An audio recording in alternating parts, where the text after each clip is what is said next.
Welcome in, friends, to another edition of Sports from the Couch here on Mercado Airwaves. I'm your host, Mike Mercado. I want to thank you so much for making us a part of your day. Before we get to this latest segment from the latest edition of the Sports Cubicle on WCPT 820 AM, we want to remind you can follow us all over in the universe. I'm on Twitter at Mike Media, Instagram, Mike Mercado Media. You could be interactive with the show on Twitter at Couch Sports Talk and at Sports Cubicle TV.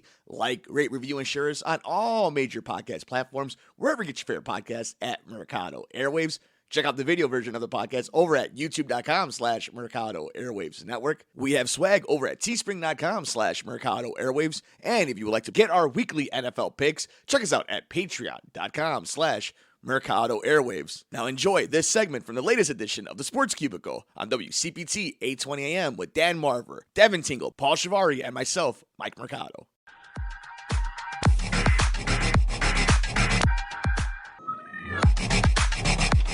And welcome back to the Sports Cubicle. Thank you so much for spending your Sunday afternoons with us. And yes, if you're going, this isn't the family meeting like one of you did, don't worry, they will be back next week. But this is our twice in a lifetime.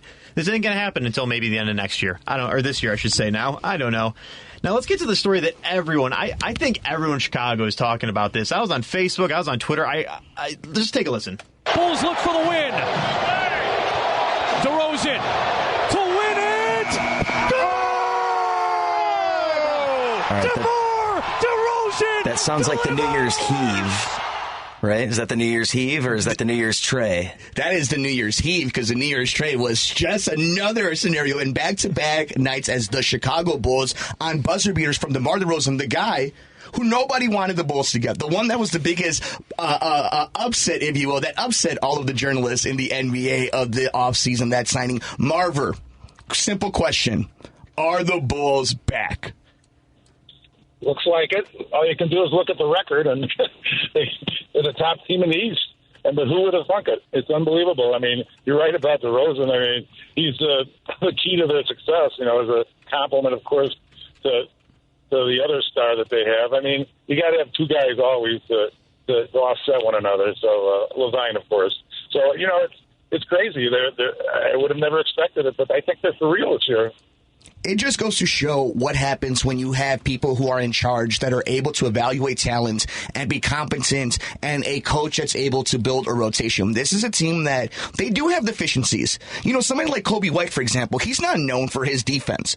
But what is he doing when he's out there? He's trying. He's moving his feet. He's moving his hands. He's active out there. Whether or not you're going to make the big play that's irrelevant if you're actually going out there putting the effort. And what you got to love, at least in my opinion, is what you're seeing the competition on the field between Kobe White and Ayo Dosunmu. On that court, those two are fighting for the same position. They're fighting for playing time, and it's bringing the best out of a cat who, in Kobe White, has had a lot of drama behind him when it comes to people thinking, is he the piece that's going to get traded? Is he going to be the piece that's kind of left out with all these new moves? And then you have Ayo, who a lot of people thought this was a lottery pick until U of I stumbled against Loyola, and all of a sudden he's a second rounder. There are dogs on this team. DeMar DeRozan was traded for Kawhi Leonard and essentially forgotten when they won the title. You would think a guy like that, who essentially, other than Vince Carter, was the Toronto Raptors. So you got guys on this team right now who want to win. And I think if for a lot of Chicago, what's really exciting is these back-to-back games with DeMar. They're in every single game. And it wasn't until that 2010-2011 team that you've seen something like this. I don't know about you, Devin, but when you're watching this Bulls team, you see the excitement, you see the talk on social media. What are your feelings? We're making this shtick, are the Bulls are back, but obviously this is a team that can compete. What are your feelings almost halfway through this season on your Chicago Bulls? I mean, very valid point that this does remind me of the Derrick Rose and Joakim Noah era back, when I was in high school. That's the team I remember. I was super, I don't know about you guys, I was super little to the Michael Jordan era, but I knew he was the king. But I'm definitely seeing a much better team and a team that is hungry. But as we're looking at this Eastern Conference, we got the Nets, the Bucks, and the Heat. This is a very close race for first place here. I mean, this is anyone's those teams, and as I've been saying with the Bulls, their biggest gripe is they always, I don't know if they like slow down or don't play their best against these like worser teams, but you need to just kind of, go into every game with the same mindset as Matt Nagy as that sounds for me to say. This is something that I'd like to see with the Bulls here, but I'm liking what I'm seeing right now. They're having a lot of fun games, and people that aren't even sports fans. Like my old boss was posting about the game last night. I'm like, you've never seen a sporting event in your damn life, Laura. What are you talking about here? But it's definitely nice to see a team that's got us going exciting here, and especially with the Bears and the Blackhawks right now, to see a team that's actually performing and winning and is exciting. I think this is something nice that the city of Chicago needs. And you just brought up something interesting, and Paulie and I have talked about this before when it comes to the growth of Justin Fields. The Bulls right now, games matter, wins matter, losses matter, playing time matters. This Giants game that we just saw with the Bears winning, right? Other than Robert Quinn getting the record, which shout out to him. I mean, he earned it in 16 games too, by the way, so anybody who wants to say that the extended season might have played something into it, that's a different conversation. But you look at what the Bulls are doing. Every single time DeMar has hit a game-winning shot, it matters. It's part of development. Every single time Zach LaVine wins a game like this, he's part of a roster like this. It matters. This is a guy who hasn't been to the playoffs. Same thing with Vucevic. These guys are learning on the spot, and this is what we're talking about, consequences, about games of consequences, where you could talk about, should have Andy Dalton play this one? What about Nick Foles? What does it matter if you're not making the playoffs? Repetition matters. You beating bums, and I say that lightly because everybody in the NBA can ball, right? But when we're talking about in perspective of the league, if you're supposed to beat a team, you need to beat them. Whether you're coming back from behind, whether you got a 20-point lead, you're learning all these different things. You're learning different situations. And I think for Bulls fans, it's no longer like how far can this team go? It's what does this team need to do to solidify it going far? 773-763-9278. Please give us a call. We want to know your thoughts on Chicago Bulls here. And again, one thing I'm seeing a lot, Mercado, with the Bulls is a lot of these games, they're essentially, I said last night, they're kind of a little too close for comfort, in my opinion, here. And that might be one thing the Bulls need to step up on their offense. And Paulie and I have talked about this before on different shows when it comes to COVID is a big thing in the NBA right now. Teams are being ravaged. So not only do you have to win the games you have to win, this is a team that's winning these games without Alex Caruso and without Lonzo Ball. So, I mean, Paulie, you watching this team, you're interested in this team. How impressed are you that they're doing it at different points without their entire starting team? And when you have seen them, they played good against the teams like the Brooklyn Nets. Well, you must be reading my mind because I was going to bring up that they've been winning these recent games without Ball and Caruso, but just broke by Casey Johnson of the Tribune. I believe he's still with the Tribune. He was saying that Lonzo Ball has been taken off the injury report, so he should be back soon. Might be playing tomorrow against the Magic. There's nothing been confirmed about that. But a tough stretch coming up here. I mean, yes, Orlando should be a winnable game at the United Center tomorrow. Then you got to wait until the end of the week and you get that rematch against the Wizards, who have that bad taste in their mouth after what happened last night. But then you go on the road to Dallas. You got Brooklyn, Golden State, at Boston, at Memphis.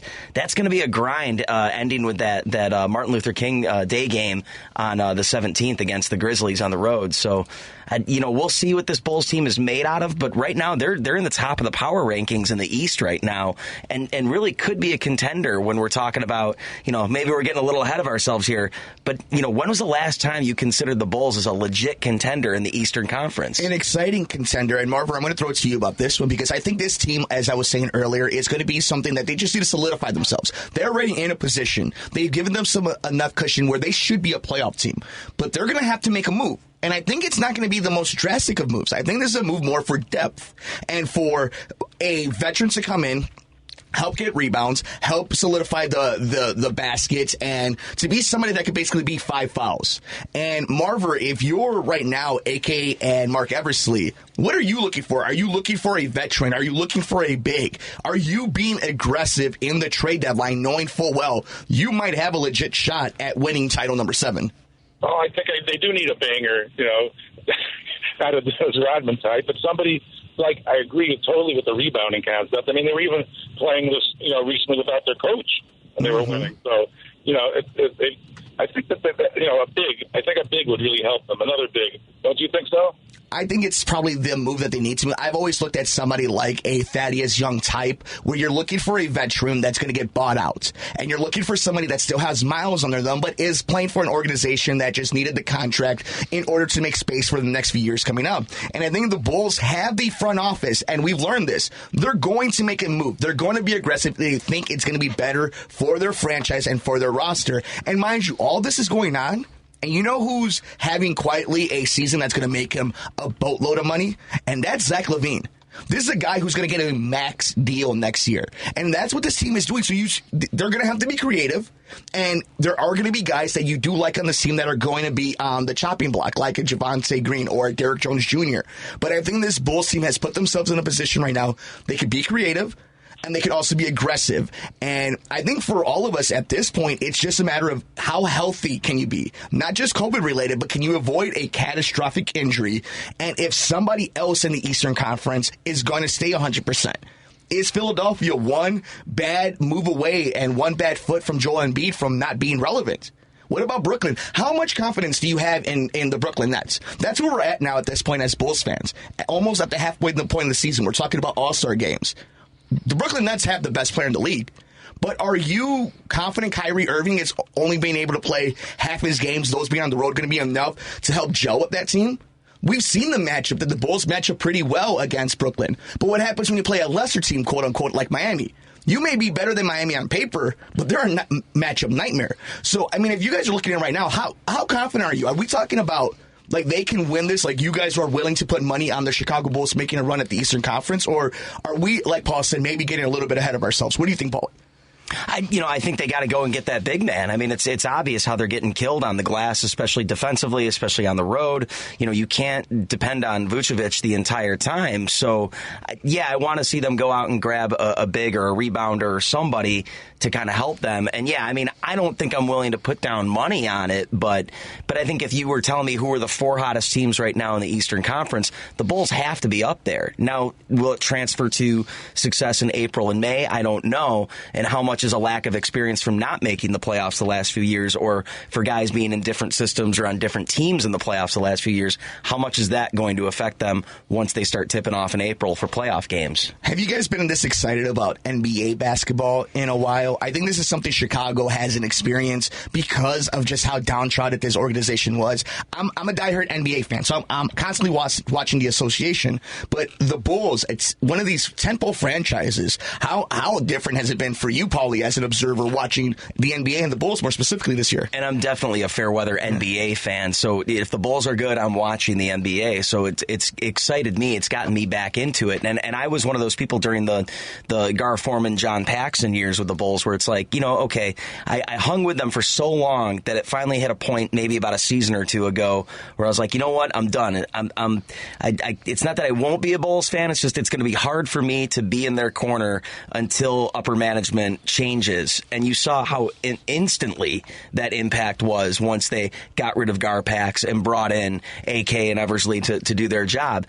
Billy Donovan, too, a competent coach, probably the first one since Thibodeau that they've had. So, I mean, I think when you talk about that, it's, it has me excited, and I don't want to put all my eggs in one basket, but I also want to see sustainable, repeated trips to, the Eastern Conference semis, at least, for the next few years, and maybe beyond that if they can sustain that. The family meeting will be back right here on WCPT next week. But we are here bringing in the new year on the Sports Cubicle. We are enjoying the Chicago Bulls, the number one team in the Eastern Conference. The Chicago Bears found a win, whether it's meaningless or not. It is a win in the National Football League. And, of course, earlier on today, we were able to remember Jeff Dickerson and talk a little bit about John Madden. We'll actually do a little bit more on John Madden on the other end of the show. But I wanted to bring it up to the audience. Where can the people of the Sports Cubicle reach us? Because I want to know, is DeMar DeRozan a legitimate MVP candidate? We know Giannis is always going to be there. We know LeBron's always going to be there.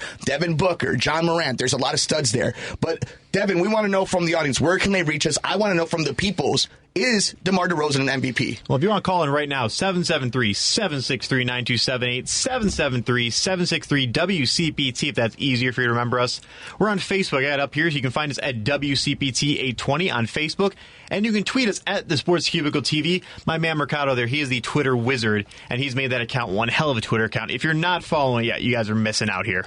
And we really want to be a part of this conversation. We'll throw it to the marvelous one right now, the scout of the show, the coach of the show, Marver. What is he in the conversation for MVP?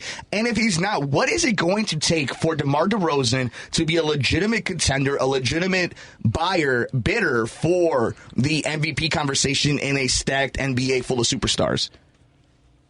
Well, it has to do with how your team does, I think, a lot. And, I mean, it will be thrown the current Greek freak who is the current MVP. And it would be very interesting to see the Bulls play Milwaukee in a series. I'm not sure how they would match up. I think they would have some problems, but that would be a matchup I'd like to see. And I know the voting probably is after the regular season, not after the playoffs, right? So if the Bulls are at the top of the heap, he's a legitimate contender for the MVP, no doubt about it. Do you guys think that he's a legitimate contender? I believe he is. I think in Chicago's a smart basketball town, so I don't think that we're just going to bring a random player and remember when Peyton Hillis was on the cover of Madden because he had a good season for the Cleveland Browns. Like, Chicago doesn't do that. Like, we do put a lot of guys on pedestals, but we do know sports for the most part. Do you think for the most part that DeMar DeRozan's actually going to get real consideration if he stays pace? Like, this is a hard pace for him to keep up to. Like, DeMar's been a great player. DeMar is a great player. These are MVP numbers. I mean, if I had to ask you guys, do you really think that this is sustainable for him, an MVP season? And if he does sustain it, what do you think, Paul? Do you think he's actually going to be in real consideration for most valuable player? Well, what's real consideration? Like top 5, top 10 in voting? Top 3. Top 3? No, I don't think so. And I think especially because I think they're going to lean towards the favorites. You're talking about a year where Curry's having the Warriors playing lights out again. Yeah. You're talking about, who knows what James Harden or Kevin Durant's going to do, and will they cancel each other out? I don't know. But also, once Ball and Caruso are back in form, will that take away some of DeRozan's, the dependence on DeRozan? But, we talk about DeRozan and the legitimate MVP candidacy, but who was the player of the game last night?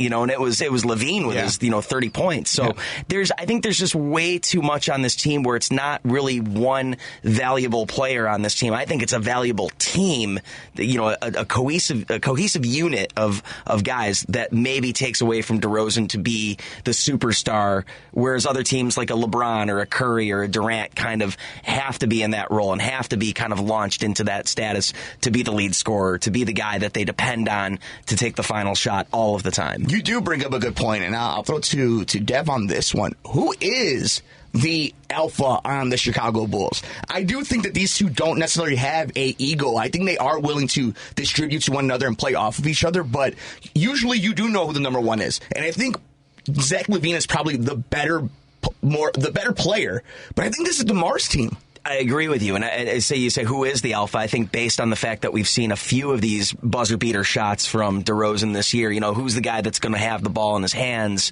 Whether they draw it up that way or it ends up being that way, it seems like that's the guy that wants the shot at the end. So I think it's DeRozan is the quote-unquote alpha dog, but at the same time, I think LaVine is your lead scorer. What do you think, Dev? Like, if you had to put not who's the face of the team, but who's the alpha of the team? Well, that's a very good question here. I got both their numbers up in here, and they're pretty much identical right now here. And my thing is, does anyone have to be the face of this team? As a current White Sox fan, I'll bring it back to 2005. Paul, who is the face of that team? Was it your Paul Konerko? Was it your Mark Burley, your John Garland, your Jermaine Dye? There was no one face there. There's no one guy, but I'd say Konerko just because he had such a lights-out season that year, though. He was, 40. But you talk about Bobby Jenks, but he wasn't even up before the 4th of July that year. And think about how much of the lore he is of that 05 team. It goes into what you guys are saying, like, history's going to decide who the face of this organization is, right? Like, who the face of this team. If this team makes it to the finals, if this team makes it to the conference finals, history will tell us who the alpha was. Because you could say the same thing about, like, LeBron was the best player on the Miami Heat team, but Dwayne Wade was, like, the alpha of that team. Even with Shaq and Dwayne Wade, Dwayne Wade was a baby, but he not only was the best player, he was the alpha of that team. And I think, Marver, if you had to guess, watching all the basketball you watch, all the Bulls basketball you watch, even the comp to the 05 White Sox, who's not the face of this team, but who's the alpha? Who's the bang dog of the Chicago Bulls? Only because he's been there longer. It might be LaVine, honestly, because he's been there a little bit longer. So sometimes that counts in, but somebody's, they're more familiar with him because he's been with the team a number of years. But I don't think that'd be a tough call. I would pick him if I had to make a choice. And you do make a good point about the two of them. I mean, it's kind of like with the Nets. You have two great players, so it's probably going to go to somebody else like Curry or the Greek Freak or whomsoever for MVP. But I think I'm gonna vote for LaVine on that one, guys. All right, guys, I did my research, and I found the 2 top-selling Bulls jerseys. Number 1's Michael Jordan, so that's a hands down. Okay, that's the face of this team still. Yeah. But Zach LaVine is number 2 in current Bears Bulls selling jersey. So I think that answers the question: who's the face of the team? Who sells more merchandise? We'll see how popular number 11 is next offseason if this Bulls team actually makes a run for it. But I'm fascinated because Chicago loves Bulls basketball. That is one thing that you could tell when the Bulls are not only good, but they're exciting. And I think that's something that we've been talking about the Sports Cubicle for a long time is whether you win championships or not. I mean, that's always the ultimate goal, right? But you're also looking to be entertained. You're also looking for people to be good at their job. And with the Chicago Bulls, they're going to give you a good product, and they're coached really well. And I think that's all this city, that's all a fan base can ever ask for. And for a organization that has such a huge shadow to overcome in Michael Jordan, a team like this, whether they win number 7 or not, I think is not the point. It's going to be a team like this that's going to have to overcome something like that. It's not going to be a team that has the next LeBron James. Because if the Bulls ever get the next LeBron James, you know what the problem's going to be if they've never won number 7? Is this guy the next Michael Jordan? What you're going to need is a team that has not 1, not 2, but 3 All-Stars. People forget this Bulls team has 3 All-Stars on it. Like, how many times have the Bulls been on the other side of this? Where, like, you have it Derrick Rose, you're like, all right, we have our for sure All-Star. And maybe a borderline Luol Deng and Joakim is beloved. But, like, you have 3 legitimate voted-in All-Stars on this team. There is a difference.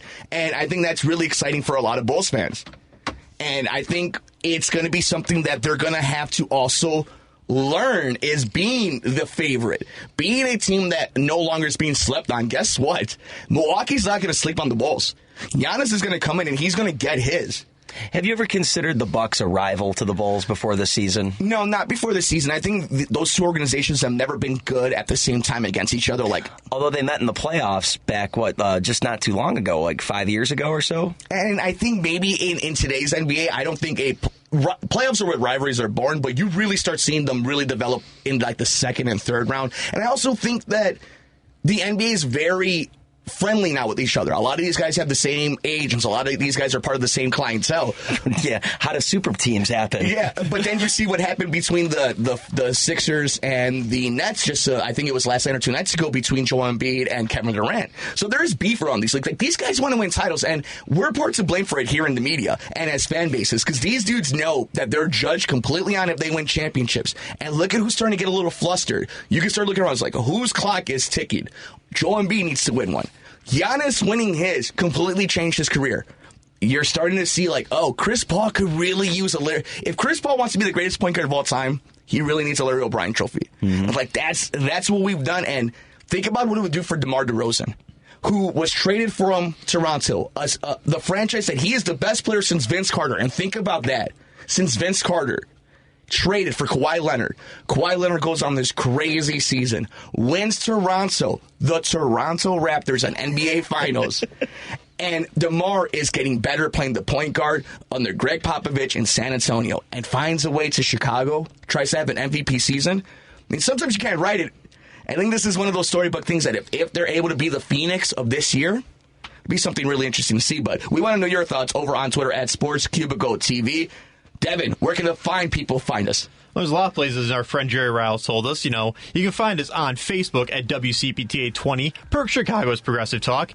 You can find us at Sports Cubicle TV. You can find us on YouTube at Mercado Airwaves. You can find us on the Real One Sports 60's Roku channel, Fire Stick channel, on their app. I think if you look in the sky, that big glimpse satellite Jerry's got going on has all our ugly mugs and Mercado's beautiful mane on it. Jerry is Batman, basically. Essentially. It's a thing. Paul Chivari, Mike Mercado, the marvelous one, Dan Marver, yours truly, Devin Tingle. Please stick around for the second hour. Got a great show.